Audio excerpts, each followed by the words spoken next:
কি করস তুই এনে বইয়া? এমনি বইয়া রয়েছি। নিজের মহান বিলা বাবস।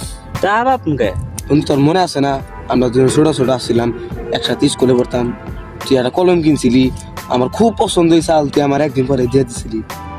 খালি কলমই নে, তুই একদিন একটা মোবাইল কিনছিলি, আমার ওটাও খুব পছন্দ হয়েছিল, তুই আমার একদিন পরে দিয়ে দিছিলি। এমনকি তুই একটা গাড়ি কিনছিলি, আমার কামে যাওয়া অসুবিধা হয় দিকে তুই আমার একদিন পরে সেই গাড়িটাও পর্যন্ত দিয়ে দিলি। বাদ দেশে বন্ধু, কি কবি হিডা খবর। কি কি কি হয়েছে মানে?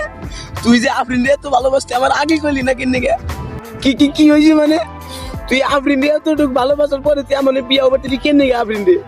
আমি যে এত আর ফ্রেন্ডে ভালোবাসি এই কথা তুই জানলি কি ভাই? শুনছি আমি, বিয়ার একদিন আগে শুনছি আমি। তুই যে বিয়ার একদিন আগে শুনছ, তাহলে তুই বিয়া করছত কে? তুই তো তোর সব জিনিস আমার একদিন পরে দিয়ে দিত, সে নাকি ভাবছি আমার বউরে তোর একদিন পরে দিয়ে দিমু।